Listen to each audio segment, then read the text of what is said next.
வணக்கம். இன்றைய முக்கிய செய்திகள். புதுச்சேரி கூட்டுறவுத்துறை மற்றும் வேளாண் மற்றும் விவசாயிகள் நலத்துறை சார்பில் விவசாய கடன் தள்ளுபடி சான்றிதழ் வழங்கும் நிகழ்வு வெள்ளியனூர் தனியார் திருமண மண்டபத்தில் நடைபெற்றது. இதில் சிறப்பு விருந்தினர்களாக கலந்து கொண்ட துணைநிலை ஆளுநர் கைலாஷ்நாதன், முதலமைச்சர் ரங்கசாமி ஆகியோர் கடன் தள்ளுபடி செய்யப்பட்டதற்கான சான்றிதழை விவசாயிகளிடம் வழங்கினர். தொடர்ந்து நிகழ்ச்சியில் பேசிய முதலமைச்சர் ரங்கசாமி, புதுச்சேரியில் பொங்கல் தொகுப்பிற்கு அறிவிக்கப்பட்ட 750 ரூபாய் ரொக்கம் இன்று முதல் அவரவர் வங்கிக் கணக்கில் செலுத்தப்பட்டு வருகின்றது. மேலும் மக்கள் விரும்பிய ரேஷன் அரிசியை ரேஷன் கடைகள் மூலம் வழங்கப்பட உள்ளது. பொங்கல் பண்டிகை ஒட்டி ஆதி திராவிடர் மற்றும் பழங்குடியின மக்களுக்கு வழங்கப்படும் இலவச வேட்டி சேலைக்கான பணம் தலா 1000 ரூபாய் அவரவர் வங்கிக் கணக்கில் வரவு வைக்கப்பட்டு வருகின்றது என்று தெரிவித்தார். விவசாயிகளின் வேண்டுகோளுக்கிணங்க 1523 விவசாயிகள் பயன்பெறும் வகையில் சுமார் 16 கோடி ரூபாய் கடன், பட்டி, அவரது வட்டி ஆகியவை தள்ளுபடி செய்யப்பட்டுள்ளது. எனவே விவசாயிகள் மீண்டும் கடன் பெற்று விவசாயத்தில் அக்கறை செலுத்தலாம் என்று தெரிவித்தார். அரசு சார்பில் மானிய விலையில் வழங்கப்படும் கறவை மாடுகளை பெற்று புதுச்சேரியில் பால் உற்பத்தியை பெருக்க வேண்டும் என்று கேட்டுக்கொண்ட முதலமைச்சர், அரசு மூலமாக கூட்டுறவு சர்க்கரை ஆலை இயக்க முடியாவிட்டாலும் தனியார் பங்களிப்புடன் இயக்குவதற்கு அனைத்து நடவடிக்கைகளையும் மேற்கொள்ளப்பட்டு வருவதாக தெரிவித்தார். நிலுவையில் உள்ள அரிசிக்கான பணமும் வங்கியில் செலுத்தப்பட உள்ளதாக தெரிவித்த அவர், விவசாயிகளுக்கு அறிவிக்கப்பட்ட வெள்ள நிவாரண நிதி வருகின்ற 16ஆம் தேதி காரைக்காலிலும் அதன் பிறகு புதுச்சேரியிலும் வழங்கப்பட உள்ளது. வீடூர், சாத்தனூர் அணைகள் திறந்தாலும் அந்த தண்ணீர் புதுச்சேரிக்கு வராதவாறு தடுப்பதற்கு மிகப்பெரிய திட்டங்கள் வகுக்கப்பட்டு மத்திய அரசுக்கு அனுப்பி அதற்கான தேவையான நிதிகளும் கேட்கப்பட்டுள்ளது. மேலும் 4500 கோடி ரூபாய்க்கு புதுச்சேரி உள்கட்டமைப்பு வசதிகளை மேம்படுத்த மத்திய அரசிடம் நிதி கோரியுள்ளதாகவும் குறிப்பிட்டார். தொடர்ந்து பேசிய துணைநிலை ஆளுநர் கைலாஷ்நாதன், புதுச்சேரியில் கிராமப்புற பகுதிகளில் வேலைவாய்ப்புகளை உருவாக்கும் அளவிற்கு புதிய திட்டங்களை அரசு தீட்ட வேண்டும் என்ற அவர், புதுச்சேரியில் விவசாய நிலங்கள் தரிசாகவே கிடக்கின்றது, விவசாயத்தில் யாரும் அக்கறை காட்டவில்லை என்று கூறினார். விவசாயிகளும் ஒரு ஒளிமயமான எதிர்காலத்தை உருவாக்கும் வகையில் அனைத்து துறைகளும் இணைந்து திட்டங்களை தீட்ட வேண்டும் என்று கேட்டுக்கொண்டார். விவசாய கடன் தள்ளுபடி செய்த மகிழ்ச்சியில் சான்றிதழை பெற்ற விவசாயி ஒருவர் முதலமைச்சர் காலில் விழுந்து 10 நிமிடம் எந்திரிக்காமல் படுத்திருந்த சுவாரஸ்யமான சம்பவம் நடைபெற்றது. புதுச்சேரி மாநிலம் காரைக்கால் மாவட்டத்தில் உள்ள திருநள்ளாறு காவல் நிலையத்தில் இன்று பொதுமக்கள் குறைதீர்ப்பு முகாம் நடைபெற்றது. இந்த முகாமில் புதுச்சேரி மாநில டிஐஜி சத்யசுந்தரம் கலந்து கொண்டார். அப்பொழுது ஏராளமான பொதுமக்கள் டிஐஜி சத்யசுந்தரம் அவர்களை சந்தித்து பல்வேறு புகார்களை அளித்தனர். தங்களது புகார்களுக்கு விரைவில் நடவடிக்கை எடுக்கப்படும் என்று உறுதியளித்தார். இதனையடுத்து செய்தியாளர்களை சந்தித்த புதுச்சேரி மாநில டிஐஜி சத்யசுந்தரம், புதுச்சேரி மாநிலத்தில் இருசக்கர வாகன விபத்து அதிக அளவில் நடைபெறுகின்றது. சென்ற ஆண்டு 2024 வாகன விபத்தில் மட்டும் 250க்கும் மேற்பட்டோர் உயிரிழந்துள்ளனர். எனவே புதுச்சேரி மாநிலத்தில் வாகன விபத்தை கட்டுப்படுத்துவதற்காக புதுச்சேரி காவல்துறை சார்பில் நாளை முதல் இருசக்கர வாகனத்தில் செல்லும் வாகன ஓட்டிகள் மற்றும் அவர்களது பின்னால் அமர்ந்து செல்லும் நபர்களும் கட்டாயம் தலைக்கவசம் அணிய உத்தரவிடப்பட்டுள்ளது. இந்த உத்தரவை மீறும் வாகன ஓட்டிகள் மீது அபராதம் ரூபாய் 1000 மற்றும் வழக்கு பதிவு செய்யப்படும் என்று புதுச்சேரி மாநில டிஐஜி சத்யசுந்தரம் தெரிவித்துள்ளார். 2024 கிட்டத்தட்ட 215 நபர்கள் வாகன விபத்தில் உயிரிழந்திருக்காங்க. அதில் 40% பார்த்தீங்கன்னா ஹெல்மெட் போடாமல் ஓவர் ஸ்பீடுனால இறந்தவங்க. ஸோ அந்த ஹெல்மெட் போடாமல் இறக்குற அந்த வாகன விபத்து இறப்பை நம்ம குறைச்சி 0க்கு கொண்டு வரணும்.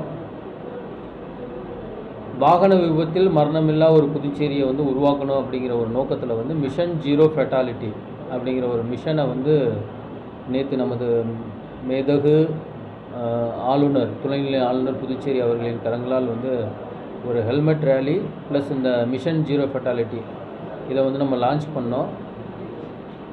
இந்த ஹெல்மெட் போடாமல் போகிறவங்கள நம்ம அபராதம் விதித்து வழக்கு பதிந்து ஹெல்மெட் போடக்கூடிய அறிவுறுத்தல்களையும் நம்ம கொடுத்து, ஸோ ஹெல்மெட் போடுற அந்த கம்ப்ளைண்ட்ஸ் பர்சன்டேஜை அதிகப்படுத்தணும் அப்படிங்கிறதுக்காக நம்ம நிறைய அவேர்னஸ் ப்ரோக்ராம்ஸை ரோட் சேஃப்டியிலேருந்து நம்ம பண்ணிக்கிட்டு இருக்கோம். நம்ம அவேர்னஸ் மட்டும் க்ரியேட் பண்ணுறது இல்லாமல் நம்ம அபராதம் விதித்தும் வழக்கு பதிந்தும் அவங்களுக்கு அப்போ தான் ஹெல்மெட் போடுறவங்களோட எண்ணிக்கை அதிகமாகும், விபத்து குறையும், அதில் மரணிப்பவர்களின் எண்ணிக்கையும் மிக குறைவாக இருக்கும். அப்படிங்கிறதுக்காக நம்ம கம்பல்சரி ஹெல்மெட் அப்படிங்கிறத அந்த ஆல்ரெடி வந்து ஆனரபிள் சுப்ரீம் கோர்ட்டும் வந்து அவங்க ரூலில் வந்து ஹெல்மெட் வந்து கம்பல்சரி அப்படின்னு சொல்லியிருக்காங்க. மோட்டார் வெஹிக்கிள் ஆக்ட்லேயும் வந்து ஹெல்மெட் போடலைன்னா வந்து பெனலைஸ் பண்ணணும், ப்ராசிக்யூட் பண்ணணும் அப்படிங்கிறது சட்டமும் இருக்குது. ஸோ அதனால் அதை இம்ப்ளிமெண்ட் பண்ணுறதுக்காக நம்ம வந்து கம்பல்சரி ஹெல்மெட் அந்த திட்டத்தை வந்து நம்ம தொடங்கியிருக்கோம். பட் நம்ம வந்து இப்போ 12ஆம் தேதியிலேருந்து நம்ம வந்து நம்மளுடைய அந்த டீமோட அந்த ஆக்ஷன், இப்போ ஃபைன் போடுறது, அபராதம் வசூலிக்கிறது, வழக்கு பதிவுங்கிறது வந்து இன்னும் கடுமையாக்கப்படும் அப்படிங்கிறதுக்காக நம்ம 12ஆம் தேதியிலேருந்து அப்படின்னு சொல்லியிருந்தோம். இதுக்கு முன்னாடி நம்ம போன ஒரு கடந்த 10-12 நாட்களாக நிறைய அவேர்னஸ் ப்ரோக்ராம் வந்து நம்ம கிரியேட் பண்ணியிருக்கோம். 1000 ரூபாய். அதான் அந்த மோட்டார் வெஹிக்கிள் ஆக்ட், அதான் பெனால்ட்டி கட்டலைன்னா அவங்க கோர்ட்டில் வந்து போகணும். அதான் பில்லியன் ரைடர்ஸும் கண்டிப்பாக வந்து ஹெல்மெட் போடணும். இல்லை அவங்களும் கண்டிப்பாக ஹெல்மெட் போடணும். பட் நம்ம இப்போ இம்ப்ளிமெண்ட் பண்ணுறது வந்து மெயினாக நம்ம வந்து ரைடர்ஸை நம்ம வந்து கான்சன்ட்ரேட் பண்ணுவோம். பில்லியன் ரைடர்ஸும் ஹெல்மெட் போடணும். அவங்களும் போடலாட்டி அவங்களுக்கும் நம்ம வந்து ப்ராசிக்யூட் பண்ணணும். புதுச்சேரியில் வரும் 12ஆம் தேதி முதல் இருசக்கர வாகனங்கள் ஓட்டி வருபவர்கள் கட்டாயம் தலைக்கவசம் அணிய வேண்டும் என அரசு அறிவித்துள்ளது. மேலும் நமது லட்சியம் விபத்தில்லா புதுச்சேரி நிச்சயம் என்ற மையக்கருத்தை வலியுறுத்தி புதுச்சேரி போக்குவரத்து போலீசார் சிக்னல்கள், முக்கிய சந்திப்பு, பள்ளிகளில் தலைக்கவசம் அணிவதன் அவசியம், பாதுகாப்பு குறித்து விழிப்புணர்வு ஏற்படுத்தி வருகின்றனர். அதன் ஒரு பகுதியாக தலைக்கவசம் அணிவதன் அவசியம் குறித்து புதுச்சேரி கடற்கரை சாலையில் விழிப்புணர்வு பேரணி நடைபெற்றது. போலீசார், கல்லூரி மாணவர்கள், பொதுமக்கள் என சுமார் 1500 பேர் பங்கேற்ற விழிப்புணர்வு பேரணியை துணைநிலை ஆளுநர் கைலாஷ்நாதன், உள்துறை அமைச்சர் நமச்சிவாயம் சிறப்பு விருந்தினர்களாக கலந்து கொண்டு விழிப்புணர்வு பேரணியை கொடியசைத்து துவக்கி வைத்தனர்.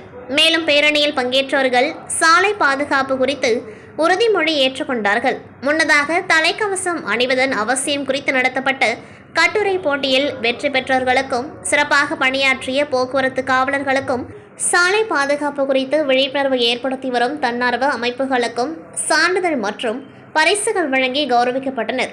இந்நிகழ்ச்சியில் பேசிய துணைநிலை ஆளுநர் கைலாஷ்நாதன், சாலை விபத்துகளை தடுக்க தலைக்கவசம் அணிய வேண்டும். காவல்துறை சட்டத்தை வைத்து இதை செயல்படுத்த முடியாது. மக்களிடம் விழிப்புணர்வு ஏற்பட வேண்டும். தலைக்கவசத்தின் அவசியத்தை உணர்ந்து செயல்பட வேண்டும். புதுச்சேரியில் வெளி மாநிலத்திலிருந்து அதிக அளவில் வந்து செல்கின்றனர். இதனால் அதிக அளவில் போக்குவரத்து நெரிசல் ஏற்படுகின்றது. இது விபத்துகளை ஏற்படுத்த வாய்ப்புண்டு. இதனை தவிர்க்க இருசக்கர வாகன ஓட்டிகள் தலைக்கவசம் அணிவது அவசியம். 40% விபத்துகள் தலைக்கவசம் அணியாமல் செல்வதால் ஏற்படுகின்றது. கேரளாவில் 99% மக்கள் தலைக்கவசம் அணிகின்றனர். புதுச்சேரியில் தலைக்கவசம் அணிவது அவசியம் என்றார்.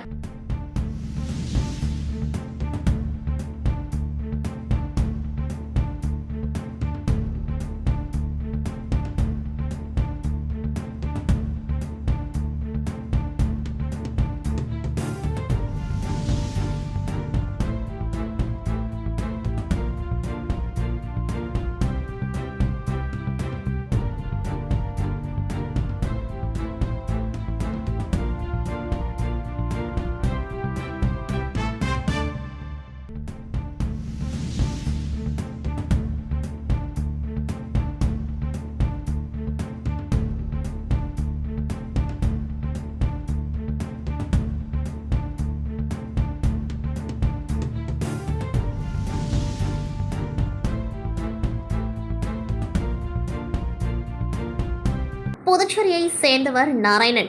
இவர் 2 கொலை வழக்கில் கைது செய்யப்பட்டு காலாப்பட்டு மத்திய சிறைச்சாலையில் விசாரணை கைதியாக கடந்த 9 மாதங்களாக சிறையில் இருந்து வருகின்றார். இன்று நீதிமன்றத்திற்கு விசாரணைக்கு சென்று சிறைச்சாலைக்கு சென்ற அவர் திடீர் நெஞ்சுவலி ஏற்பட்டதாக தனியார் மருத்துவமனையில் அனுமதிக்கப்பட்டு சிகிச்சை பெற்றிருந்த நிலையில் திடீரென உயிரிழந்தார். இதுகுறித்து சிறை நிர்வாகம் காலாப்பட்டு காவல் நிலையத்தில் கொடுக்கப்பட்ட புகாரின் அடிப்படையில் போலீசார் வழக்கு பதிவு செய்து கைதி நாராயணன் மரணம் குறித்து விசாரணை செய்து வருகின்றனர்.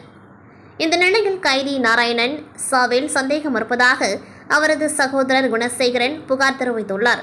இந்த நிலையில் ஜிப்மர் மருத்துவமனையில் வீடியோ பதிவுடன் பிரேத பரிசோதனை நடைபெற்று வருகின்றது.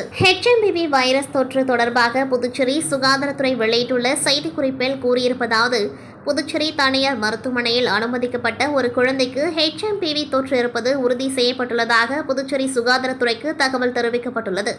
அந்த குழந்தை முழுமையாக குணமடைந்து மருத்துவமனையிலிருந்து டிஸ்சார்ஜ் செய்யப்பட்டுள்ளதாகவும் அந்த குழந்தைக்கு எடுக்கப்பட்ட இரத்த மாதிரியின் பரிசோதனை முடிவில் HMPV தொற்று இருந்தது தெரியவந்துள்ளது.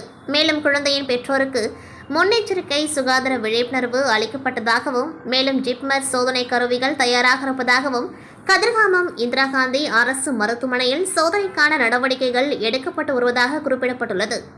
மேலும் இந்த வைரஸ் பரவல் குறித்து பீதியடைய தேவையில்லை என்றும் புதுச்சேரி கோரிமேடு அரசு மார்பு நோய் மருத்துவமனையில் கொரோனா தொற்று உறுதி செய்யப்பட்ட முதியவர்களை அனுமதிக்க 10 படுக்கைகள் கொண்ட ICU வசதியுடன் கூடிய பிரத்யேக வார்டு அமைக்கப்பட்டுள்ளதாகவும் ராஜீவ்காந்தி பெண்கள் மற்றும் குழந்தைகள் மருத்துவமனையில் குழந்தைகளுக்கான 6 படுக்கைகள் கொண்ட பிரத்யேக ICU வசதியும் உள்ளது எனவும் குறிப்பிடப்பட்டுள்ளது. புதுவை புதுசாரம் சின்னையன்பேட் அய்யனார் நகரை சேர்ந்தவர் சங்கர் என்கிற பரணி. இவர் லாஸ்பேட்டையில் ஜூஸ் கடை நடத்தி வருகின்றார். இவருக்கு சித்ரா என்ற மனைவியும் 2 குழந்தைகளும் உள்ளது. கணவன் மனைவி இருவரும் ஜூஸ் கடையில் ஒன்றாக வேலை பார்த்து வருகின்றனர். இந்நிலையில் 31ஆம் தேதி இரவு 10 மணியளவில் சித்ரா மற்றும் தனது குழந்தையுடன் வீட்டிற்கு வந்துள்ளார். வீட்டிற்கு வந்தவுடன் பின்பக்கமாக 3 டிப்டாப் ஆசாமிகள் வந்துள்ளனர். வீட்டிற்குள் அவர்கள் நுழைந்தவுடன் கதவை தாழிட்டுள்ளனர். சித்ரா அவர்களை யார் என கேட்பதற்குள் அவர்கள் சித்ராவை கத்தியை காட்டி மிரட்டியுள்ளனர். அவரிடம் அவர் கணவர் வரும் வரை பேச்சு கொடுத்துள்ளனர். சுமார் 2 மணி நேரம் கழித்து சங்கர் வீட்டிற்கு வந்ததும் சித்ராவிடம் தங்கள் வீட்டிற்குள் இருப்பதை கூறக்கூடாது என மிரட்டியுள்ளனர். சித்ராவும் கணவரிடம் எதுவும் கூறாமல் அவரை வீட்டிற்குள் அழைத்து வந்துள்ளார்.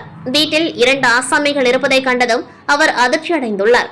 தொடர்ந்து மர்ம ஆசாமிகள் கத்தியை காட்டி கணவன் மனைவியை விரட்டி 20 பவுண்ட் தங்க நகை, வீட்டிலிருந்து சிம் இல்லாத ஒரு ஆப்பிள் போன் ஆகியவற்றை கொள்ளையடித்து சென்றுள்ளனர். இதுகுறித்து சங்கர் கோரிமேடு போலீசில் புகார் அளித்தார். இதன் பேரில் வழக்கு பதிவு செய்த போலீசார் தனிப்படை அமைத்து குற்றவாளிகளை தேடி வந்தனர். மேலும் அப்பகுதியிலிருந்து கண்காணிப்பு கேமராவில் பதிவான காட்சிகளை கொண்டு கொள்ளையர்கள் யார் என்பதை கண்டுபிடித்தனர். இதில் புதுவை மூலகுளத்தை சேர்ந்த ராமச்சந்திரன், வானரப்பேட்டை நிவாஸ், விழுப்புரம் மாவட்டம் அனச்சகுப்பம் சூரி என்பது தெரியவந்தது. இந்நிலையில் புதுவை மேட்டுப்பாளையம் போக்குவரத்து முனையத்தில் காரில் பதுங்கியிருந்த ராமச்சந்திரன், நிவாஸ், சூரி ஆகியோரை போலீசார் கைது செய்தனர். விசாரணையில் அவர்கள் சங்கர் வீட்டில் நகை பணத்தை திருடியதை ஒப்புக்கொண்டார்கள். மேலும் கைதான ராமச்சந்திரன், நிவாஸ் ஆகியோர் மீது கொலை வழக்கில் உள்ளது குறிப்பிடத்தக்கது. கைதானவர்கள் போலீசாரிடம் அளித்த வாக்குமூலத்தில் எங்கள் மீது கொலை வழக்குகள் உள்ளது. மேலும் கார், வீடு உள்ளிட்ட ஆடம்பரமாக வாழவும் வழக்கு செலவுக்கு பணம் தேவைப்பட்டது. இதற்காக செல்வந்தர்களை நோட்டமிட்டு கொள்ளையடித்து வரும் பணத்தில் சொகுசாக வாழ நினைத்தோம். அதற்காக சங்கர் வீட்டில் கொள்ளையடித்து மேட்டுப்பாளையம் பகுதியில் பதுங்கியிருந்த பொழுது போலீசிடம் சிக்கிக்கொண்டோம் என்றார்.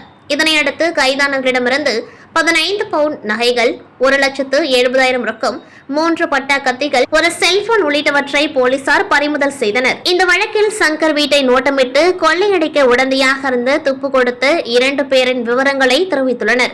அவர்களை போலீசார் தேடி வருகின்றனர். புதுச்சேரிக்கு கல்வி சுற்றுலா வந்த சென்னை சட்டக் கல்லூரி மாணவர்கள் புவிசார் குறியீடு பெற்ற டெரகோட்டா மற்றும் காகித கூழ் பொம்மைகள் செய்வது குறித்து தெரிந்து கொண்டார்கள். அவர்களுக்கு பத்மஸ்ரீ விருதாளர் கைவினை கலைஞர் முனுசாமி சுடு களிமண் பொம்மைகளை செய்து காட்டி பயிற்சி அளித்தார். சென்னை அம்பேத்கர் சட்டக் கல்லூரி மாணவர்கள் ஒரு நாள் கல்வி சுற்றுலாவாக புதுச்சேரிக்கு வருகை புரிந்துள்ளனர். அவர்கள் புதுச்சேரியில் புவிசார் குறியீடு பெற்று சுடு களிமண்ணால் செய்யப்படும் டெரகோட்டா பொம்மைகள் மற்றும் காகித கூழ் கொண்டு தயாரிக்கப்படும் பொம்மைகள் குறித்து அறிந்து கொள்வதற்காக சட்டக் கல்லூரி மாணவர்கள் 23 பேர் மற்றும் 4 பேராசிரியர்கள் என 27 பேர் வந்திருந்தனர். அவர்கள் கனவாப்பேட்டை மற்றும் திருக்கனூரில் உள்ள காகித பொம்மை செய்யும் இடம், புதுச்சேரி முருங்கப்பாக்கம் கைவினை கலைஞர்கள் கிராமம் சென்று சுடக்களிமண்ணால் பொம்மை செய்யும் இடத்தை பார்வையிட்டனர். அப்பொழுது அவர்கள் சுடக்களிமண் கொண்டு செய்யப்படும் டெரகோட்டா பொம்மைகள் மற்றும் காகித கூழ் பொம்மைகள் செய்வது குறித்தும் இவற்றின் பயன்பாடுகள், வடிவமைப்பு தன்மைகள் குறித்தும் கேட்டறிந்தனர்.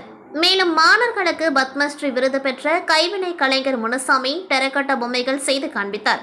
தொடர்ந்து மாணவர்களும் பொம்மைகளை செய்து கற்றுக்கொண்டார்கள். இதுகுறித்து மாணவர்கள் கூறும்பொழுது, சட்டப்படிப்பில் வரும் புவிசார் குறியீடு சம்பந்தமாக புவிசார் குறியீடு பெற்ற டெரகோட்டா மற்றும் காகித கூழ் பொம்மைகளை தெரிந்து கொள்ள புதுச்சேரிக்கு வந்து பார்க்கவும் இந்த கல்வி சுற்றுலா மிகவும் பயனுள்ளதாக இருந்ததாகவும் அவர்கள் தெரிவித்தனர். இளங்கோஅடிகள் அரசு மேல்நிலைப் பள்ளியில் தேசிய, மாநில மற்றும் வட்டார அளவிலான அறிவியல் கண்காட்சியில் வெற்றி பெற்ற மாணவர்களை பள்ளி துணை முதல்வர் கோகிலாம்பாள் மற்றும் ஆசிரியர்கள் காலை மாணவர் பேரவையில் பாராட்டி வாழ்த்தினர். அதைத் தொடர்ந்து துணை முதல்வர் மற்றும் ஆசிரியர்கள் முன்னிலையில் பள்ளி மாணவர்கள் கரவொலி எழுப்பி வெற்றி பெற்ற மாணவர்களை வரவேற்று தங்கள் மகிழ்ச்சியினை வெளிப்படுத்தினர். ஹரியானா மாநிலம் சோன்பேட் நகரில் புதுடெல்லி தேசிய கல்வி ஆராய்ச்சி மற்றும் பயிற்சி நிறுவனம் நடத்திய தேசிய அறிவியல் கண்காட்சியில் 11ஆம் வகுப்பு மாணவர்கள் அஜய் மற்றும் ஆதித்யன் ஆசிரியை நளினா வழிகாட்டுதலில் பங்கெடுத்து நற்சான்றிதழ் மற்றும் பரிசுகளை பெற்றனர். வட்டார அறிவியல் கண்காட்சியில் 10ஆம் வகுப்பு மாணவர் நவீன்குமார் மற்றும் 11ஆம் வகுப்பு பிரிவு மாணவர் தேவன் மற்றும் இமானுவேல் ஆகியோர் பங்கேற்றனர். 11ஆம் வகுப்பு பிரிவில் 3ஆம் பரிசை பெற்றனர். மாநில அளவில் கண்காட்சியில் தேவன் மற்றும் இமானுவேல் முதல் பரிசை பெற்றனர். இவர்களுக்கு சான்றிதழும் வெள்ளி பதக்கமும் வழங்கப்பட்டது. சிறந்த அறிவியல் காட்சி பொருளாக 11ஆம் வகுப்பு மாணவர்களின் அறிவியல் படைப்பு தேர்ந்தெடுக்கப்பட்டு இண்டெக்ட்ரா நிறுவனத்தின் சுழற்கோப்பையும் புதுச்சேரி அரசு சுற்றுச்சூழல் துறையின் சுழற்கோப்பையும் அறிவியல் கண்காட்சியில் வழங்கப்பட்டது. 11ஆம் வகுப்பு மாணவர்கள் கிஷோர், கீர்த்தன், தனலட்சுமி, கீர்த்தனா, சரண், இளந்தமிழன் ஆகியோர்கள் நுண்கலை ஆசிரியர் இளமுருகன் அவர்களின் வழிகாட்டுதலில் வட்டார மற்றும் மாநில அறிவியல் கண்காட்சியில் ஸ்டால் அமைத்தவைக்கு நற்சான்றிதழும் கேடயமும் பெற்றனர். பள்ளியின் இயற்பியல் ஆசிரியர் ஸ்ரீராம் கற்றல் கற்பித்தல் உபகரண தயாரிப்பில் ஆசிரியர்களுக்கான பிரிவில் வட்டார அளவில் 3ஆம் பரிசும் மாநில அளவில் முதல் பரிசும் பெற்றனர். வெற்றி பெற்ற மாணவர்களை பாராட்டும் நிகழ்ச்சிக்கான ஏற்பாடுகளை பள்ளியின் உடற்கல்வி ஆசிரியர்கள் சக்திவேல், கலியுவராஜா மற்றும் ஆசிரியை சொர்ணாம்பிகை ஆகியோர்கள் செய்திருந்தனர். பொங்கல் பண்டிகையை முன்னிட்டு கடலூர் மாநகராட்சி துப்புரவு பணியாளர்களுக்கு நலத்திட்ட உதவிகள் வழங்கும் நிகழ்ச்சி நேற்று கடலூர் திமுக அலுவலகத்தில் நடைபெற்றது. நிகழ்ச்சிக்கு மாநகர செயலாளர் KS ராஜா தலைமை தாங்கினார். சிறப்பு அழைப்பாளராக மேயர் சுந்தரி ராஜா கலந்து கொண்டு டெங்கு கொசு ஒழிப்பு பணியாளர்கள், துப்புரவு பணியாளர்கள் உட்பட 700க்கும் மேற்பட்டவர்களுக்கு வேட்டி சேலை மற்றும் இனிப்பு உள்ளிட்ட நலத்திட்ட உதவிகளை வழங்கினார். இதில் பகுதி செயலாளர் இளையராஜா, திமுக மாணவரணி துணை அமைப்பாளர் பாலாஜி, தகவல் தொழில்நுட்ப அணி வழக்கறிஞர் கார்த்திக், பிரவீன், கோபி, கார் வெங்கடேசன் மற்றும் கட்சி நிர்வாகிகள் பலர் கலந்து கொண்டார்கள். இத்துடன் செய்திகள் நிறைவடைகின்றது. நன்றி, வணக்கம்.